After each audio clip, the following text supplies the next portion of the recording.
Just 2 people na tumeshamaliza na mambo yote iko sawa sawa.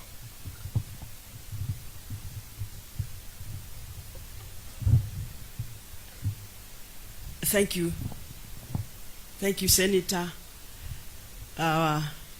Bishop General Overseer na Bishop ametawazwa leo na my Bishop Kabiru. You didn't tell me we are in Central Kenya. I thought we are in Rift Valley.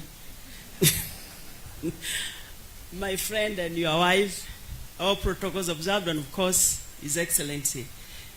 Hata sisi tumekuja kupatana na kiongozi ambaye anatawazwa leo. Wengine tunafurahia kwa sababu tuko kanisa ingine. Your Excellency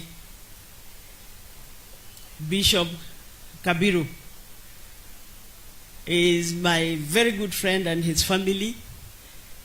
Na kama mwenye kutawazwa leo atakaa kama Kabiru, wengi wetu tutaenda mbinguni.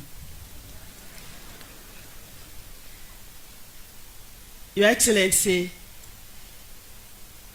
nataka kuomba General Overseer aombe Ruto.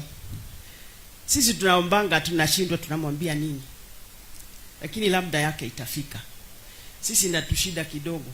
Nikijua UDA tulikaa na wewe hapa Rurie, tukianza iliingia Central Kenya through Rurie ward, tukachagua MCA, alafu kutoka hapo tukaenda huko Kiambaa.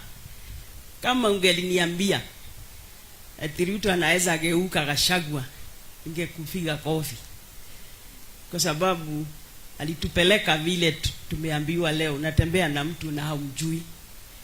Kwa hivyo hii Kenya inataka maombi, na sisi huko tumetoka kwa sababu there was no reason of impeaching somebody who has helped you. Mapenzi yetu nyingi ikawekwa bure, ikawa ni bure. So sisi tuko hapo, mtuombee maombi ya Ruto. Nyinyi ndio mtajua mtamwambia nini. Sisi nimeshindwa kabisa. Mimi ni yule alianza na yeye na nakaa ni kama tu ya MCA amesema. Kwa hivyo I am told you are not going to stay in Naivasha. You know, I thought because you have taken over from Kabiru you come to live with us. Aidhuru tutakufuata mahali huko, kwa sababu Kabiru alikuwa mtu mzuri. Na kama tumeambiwa there is one quality, kuna quality nyingi ilisemwa na Bishop, ati you are truthful man. You are the second truthful man we have had.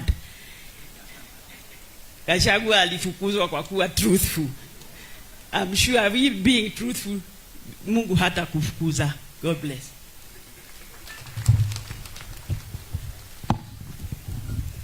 Asante sana Mama Jane Kihara, na viongozi vile umeombwa, mtaendelea tu kuombea huyo kiongozi vile imeombwa, na itakuwa mambo itakuwa sawa sawa.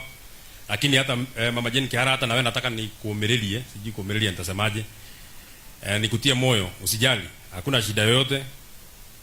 General Overseer ametuambia Mungu anajua kila mtu na jina yake. So hata huyo mwenye anawasumbua Mungu anamjua na jina yake. Anajua majina yake 3, William Samoei Ruto. So hakuna mtu mwenye Mungu, hata Mungu anamjua. Na General Overseer umefanya kitu mzuri sana kuja na national office leo. Unajua siku nyingi sisi tumezoea kuona Bishop Kabiru tunaweka mikono nyuma, Bishop Simon Murithi tunaweka mikono nyuma, Bishop Dr. Peter Kongo Mbugua tunaweka mikono nyuma. Leo tumeona watu wakubwa hata wao wamekaa nyuma huko. Sasa nataka kwa heshima kubwa sana niwakaribie